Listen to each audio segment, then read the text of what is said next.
श्री राम कहते हैं कि सिर्फ अपनी वास्तविकता के अनुरूप अपने सपनों को डाउनग्रेड ना करें। अपनी नियति से मेल खाने के लिए अपने दृढ़ विश्वास को बढ़ाएं। आप जितना सोचते हैं उससे कहीं ज़्यादा बहादुर हैं। आप जितना दिखते हैं उससे ज़्यादा मजबूत और जितना आप सोचते हैं उससे ज़्यादा होशियार हैं। आप केवल उन दीवारों तक ही सीमित हैं जिन्हें आप स्वयं बनाते हैं। जिस व्यक्ति को खुद पर भरोसा होता है उसे दूसरों का विश्वास हासिल होता है। आप जो हैं उसे आकर्षित करते हैं, ना कि आप जो चाहते हैं। महान बनना है तो महान बनो। ये वो नहीं है जो आप सोचते कि आपको पीछे रखता है। ये वो है जो आपको लगता है कि आप नहीं हैं। जो गलत हो सकता है उससे डरना बंद करें और सोचें कि क्या सही हो सकता है। जीवन में कभी भी किसी बात का पछतावा नहीं करना चाहिए।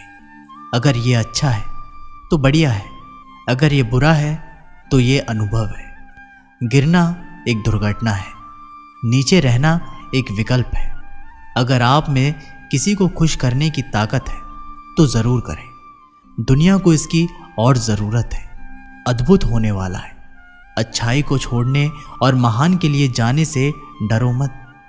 याद रखें कि जीवन का सबसे बड़ा सबक आमतौर पर सबसे बुरे समय से और सबसे बुरी गलतियों से सीखा जाता है। बात मत करो, बस काम करो। ज़्यादा कहो मत, बस करके दिखाओ। वादा मत करो, बस साबित करें। कभी भी महान काम करना बंद ना करें, क्योंकि कोई आपको श्रेय नहीं दे रहा है। अनसुना वह कर रहा है जो करने की शिकायत है।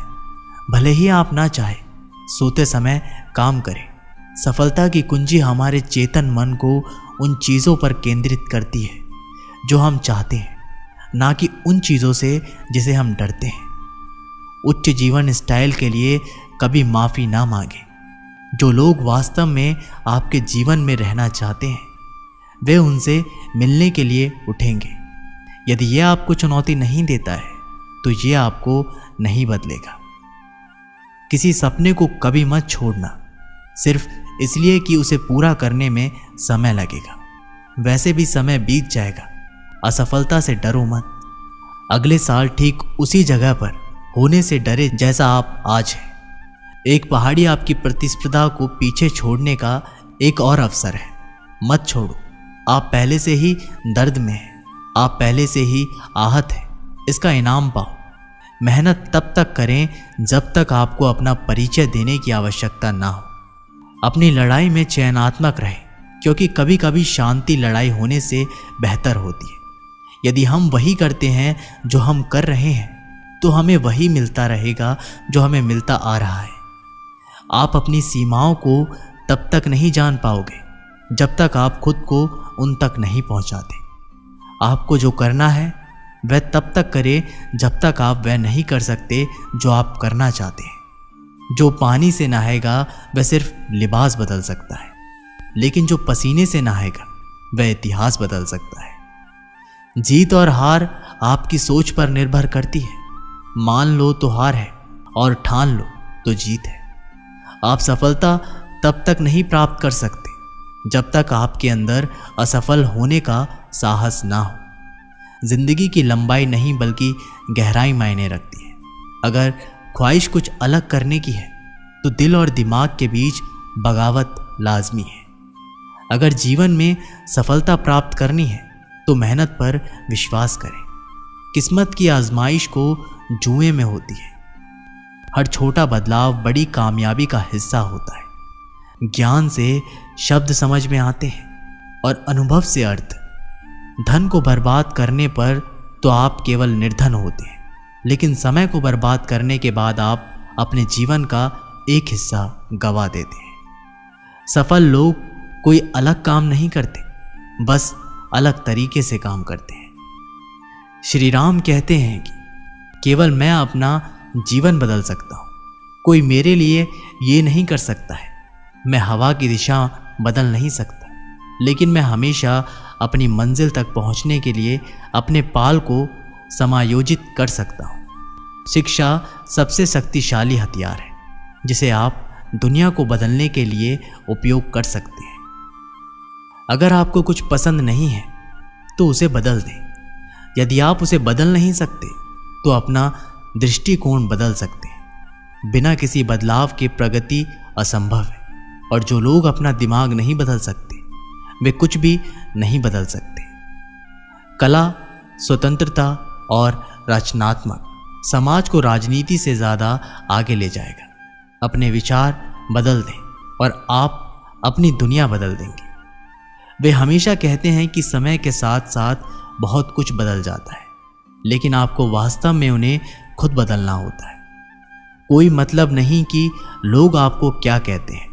शब्द और विचार दुनिया को बदल सकते हैं। परिवर्तन की ओर पहला कदम जागरूकता है, दूसरा कदम स्वीकृति है। प्रार्थना भगवान को नहीं बदलता, लेकिन ये उसके अंदर परिवर्तन लाता है जो प्रार्थना करता है। अगर तथ्य सिद्धांत से उपयुक्त नहीं हो पाता है तो तथ्यों को बदल लीजिए। वक्त और समय की स्थिति तो तेजी से बदलते हैं। हमें लगातार अपने उद्देश्य और भविष्य पर ध्यान केंद्रित करना चाहिए। अपनी राय बदल दें, अपने सिद्धांतों पर अमल रखें, अपनी पत्तियों को बदलें और अपनी जड़ों को बरकरार रहने दें। कुछ लोगों को बदलना पसंद नहीं है, लेकिन अगर विकल्प आपदा है तो आपको परिवर्तन को गले लगाना ही होगा। परिवर्तन के अलावा कुछ भी स्थायी नहीं है। लक्ष्य आपको अपने पक्ष में बदलाव की दिशा को नियंत्रित करने की अनुमति देते हैं। एक दिन की बात है, एक ऊंट और उसका बच्चा बातें कर रहे थे। बातों बातों में ऊंट के बच्चे ने उससे पूछा, पिताजी, मैं बहुत दिनों से कुछ बातें सोच रहा हूँ, क्या मैं आपसे उनके बारे में पूछ सकता हूँ? ऊंट बोला, हाँ बेटा, ज़रूर पूछो। मुझे मालूम होगा तो मैं जवाब ज़रूर दूंगा। ऊंट के बच्चे ने पूछा, हम ऊँटों के पीठ पर कुबड़ क्यों होता है? पिताजी, ऊंट बोला, बेटा, हम रेगिस्तान में रहने वाले जीव हैं। हमारे पीठ के कुबड़ इसलिए है ताकि हम इसमें पानी जमा करके रख सकें।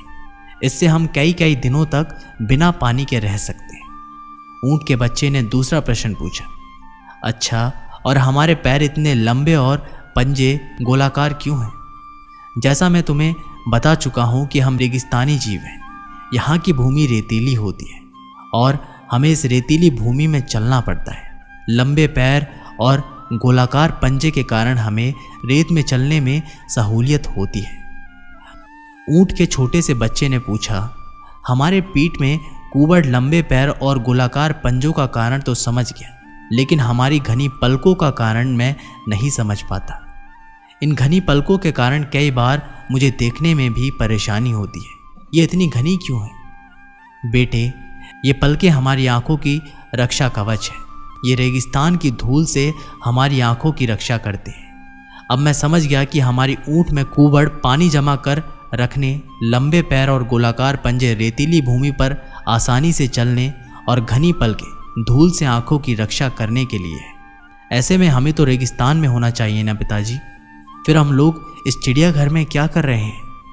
दोस्तों, इस कहानी से हमें सीख मिलती है, प्राप्त ज्ञान, हुनर और प्रतिभा तभी उपयोगी है जब आप सही जगह पर हैं, अन्यथा सब व्यर्थ है। कई लोग प्रतिभावान होते हुए भी जीवन में सफल नहीं हो पाते क्योंकि वे सही जगह पर अपनी प्रतिभा का इस्तेमाल नहीं करते। इसलिए अपनी प्रतिभा सही जगह इस्तेमाल करें और अपनी प्रतिभा व्यर्थ मत जाने दें। दोस्तों, इस वीडियो में बस इतना ही। मैं आशा करता हूँ कि आप लोगों ने इस वीडियो से बहुत कुछ सीखा होगा। मिलते हैं एक नई वीडियो के माध्यम से।